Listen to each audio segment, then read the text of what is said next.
बिहार, जी हाँ, बिहार में कोरोना संक्रमण को लेकर के जिस तरह से बातें सामने आ रही हैं, इसके साथ साथ सियासी जो कुछ भी उथल पुथल हुआ उसने भी बिहार की राजनीति और बिहार को काफ़ी गर्मा करके रखा है। पूरे देश दुनिया में चर्चा बिहार की हो रही है। आपको बता दें कि पप्पू यादव की गिरफ्तारी ने बिहार की राजनीति में एक तरह से भूचाल मचा दिया था।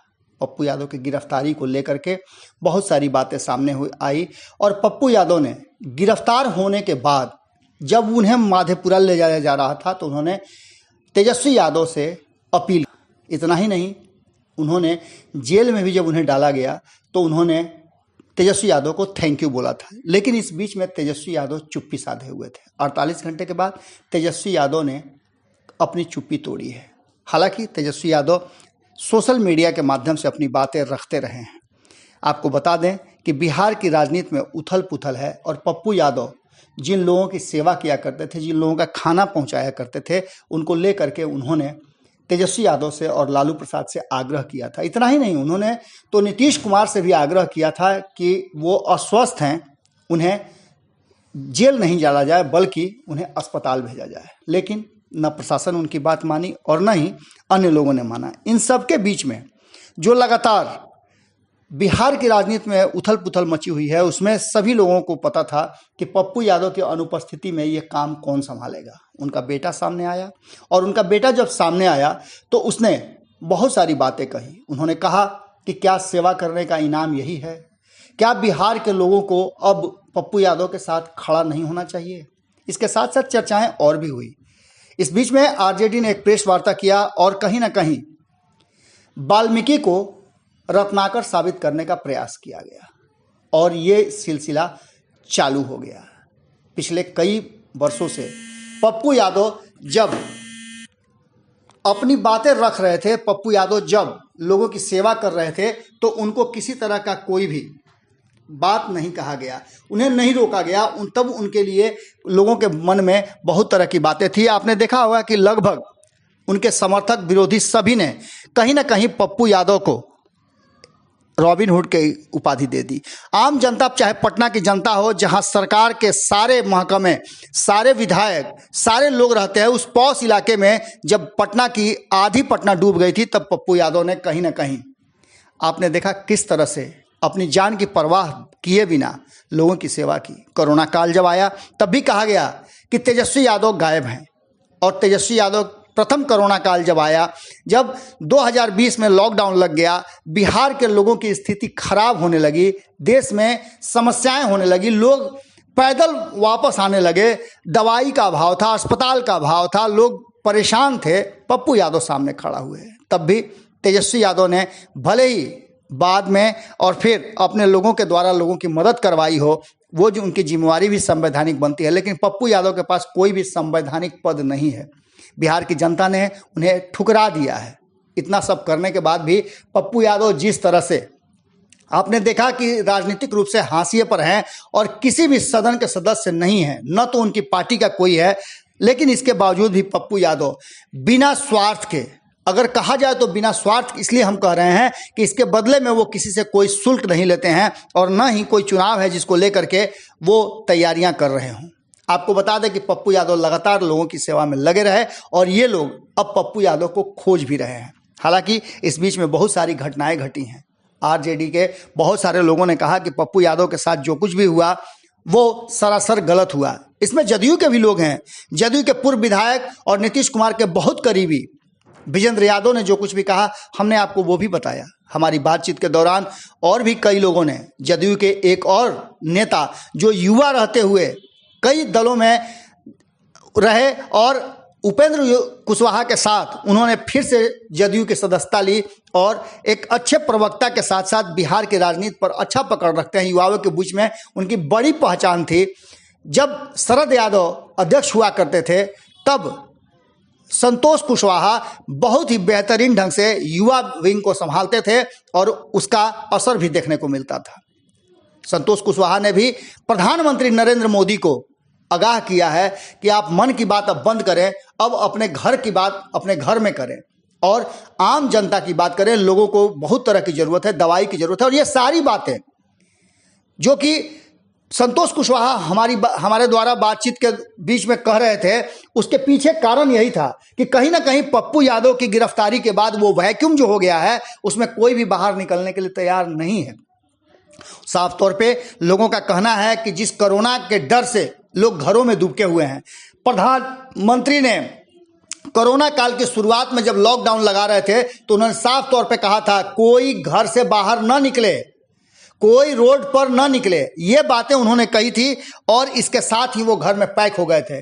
नीतीश कुमार एक लंबे समय तक लगभग 8 महीने तक अपने घरों में पैक रहे थे और उनके पूरे मंत्रिमंडल पैक रहा था।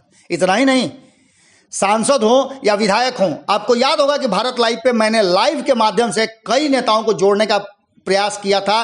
सभी सांसदों को 40 के 40 सांसदों को हमने ऑनलाइन लाइव के माध्यम से उनसे उनके क्षेत्र की समस्या और उनके लोगों की बात कहने के लिए जोड़ा था। लेकिन आपको याद होगा कि लोग फोन उठाना बंद कर दिए थे। कुछ लोगों ने फोन उठाया तो उन्हें इस बात का एहसास नहीं था कि वो लाइव में हैं। उन्होंने बहुत सारी बातें की। इस बीच में जदयू के कई नेताओं ने, कई सांसदों ने हमें ये बात बताया कि प्रधानमंत्री कार्यालय उनकी बातें नहीं सुनता है, वो गुहार लगाते रह जाते हैं, लेकिन प्रधानमंत्री कार्यालय में उनकी एक नहीं चलती है। आज नीतीश कुमार जिस स्थिति में है उस स्थिति में आप समझ सकते हैं कि वो चुप्पी साधे हुए क्यों हैं, क्योंकि उनकी केंद्र सरकार नहीं सुनता है। और इन्हीं सब बातों को लेकर के पप्पू यादव की यादें ताजा होती हैं। अब हम बात कर रहे थे तेजस्वी यादव की। तेजस्वी यादव नेता प्रतिपक्ष और संवैधानिक रूप से उनके पास यह अधिकार है कि बिहार की जनता की समस्याओं को सरकार तक पहुंचाएं। अगर सरकार सक्षम नहीं होती है तो उसके लिए प्रतिकार करें। लेकिन जब जब जरूरत महसूस हुई है, हमने आपको पहले भी बताया था कि किस तरह से पिछली बार जब कोरोना आया था और अन्य समस्याओं को लेकर के नीतीश कुमार से दो हाथ करने की बात जब सामने आई थी तो उस समय उपेंद्र कुशवाहा खड़े हुए थे। आज उपेंद्र कुशवाहा नीतीश कुमार के साथ रहते हुए भी सरकार और सरकार में बैठी भारतीय जनता पार्टी के लोगों को उंगली दिखा रहे हैं, उनके क्रियाकलाप, उनके कृत्यों पर जवाब तलब कर रहे हैं। वहीं आपको बता दें कि नीतीश कुमार की चुप्पी तो है ही, लेकिन पप्पू यादव की गिरफ्तारी के बाद कहा यह जा रहा था कि एक वैक्यूम हो गया है, उसको कौन पूरा करेगा। 48 घंटे के बाद तेजस्वी यादव ने चुप्पी तोड़ी है। हालांकि चुप्पी तो नीतीश कुमार ने भी तोड़ी थी, लेकिन उनका भी और कुछ नहीं बल्कि कोरोना में लोगों को सरकार का सहयोग करने की बात कही थी। वहीं अगर बात करें तो अब तेजस्वी यादव समस्याओं को दिखा दिखा करके नीतीश कुमार पर हमला कर रहे हैं। उन्होंने लगातार पिछले कई घंटों में कुछ ट्वीट किए हैं जिसमें उन्होंने साफ तौर पे स्पष्ट बताया है कि संक्रमण गांव-गांव में फैल चुका है, जो मैंने 28 अप्रैल को ही बोला था। लॉकडाउन लगाने के समय ही हमने कहा था कि गांव में जल्दी से तैयारियां कीजिए, अप्रोच बदलिए, वरना तबाही का मंजर साफ होगा। अब उन्हीं बातों को याद दिलाते हुए उन्होंने फिर से ट्वीट किया है कि आज बिहार में 76% संक्रमित मरीज ग्रामीण क्षेत्रों से मिल रहे हैं। मैंने सरकार को पहले ही आगाह किया था, संक्रमण गांव-गांव में फैल रहा है, लेकिन इस अहंकारी सरकार को कोई परवाह नहीं है, लोग मरें या जिएं। इतना ही नहीं, परवाह तो अगर कहा जाए तो तेजस्वी यादव को इस बात की भी नहीं है कि बिहार में क्या कुछ हो रहा है, सरकार किस तरह से निरंकुश हो गई है। और एक जनसेवक जो कि लगातार लोगों की सेवा कर रहा था, घूम घूम करके लोगों की मदद कर रहा था, अस्पतालों में व्यवस्था देख रहा था।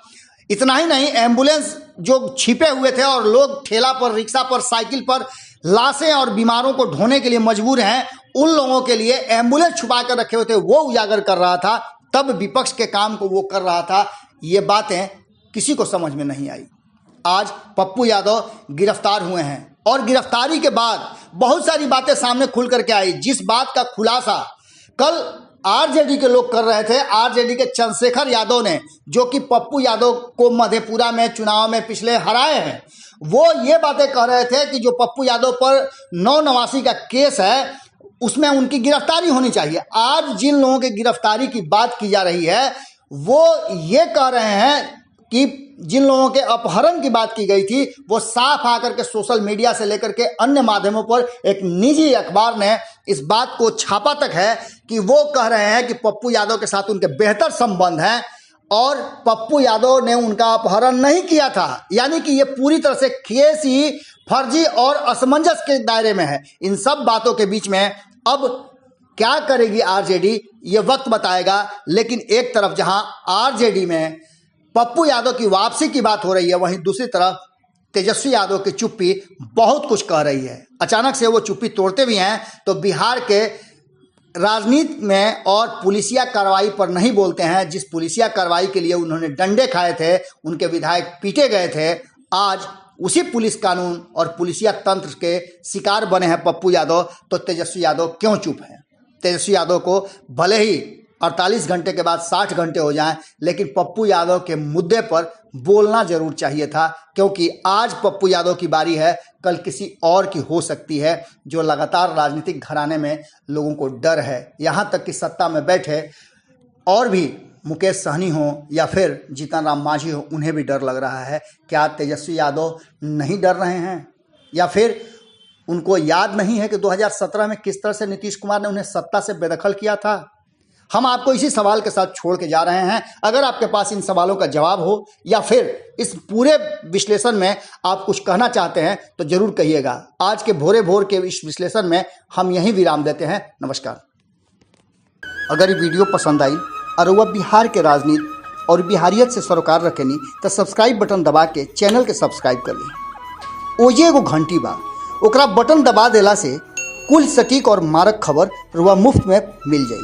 अगर रुआ पत्रकारिता के हमनी के नया प्रयोग में सहयोग कर चाहतानी तो ज्वाइन बटन दबा दी। पेटीएम नंबर नोट कर ली 9386816700। धन्यवाद।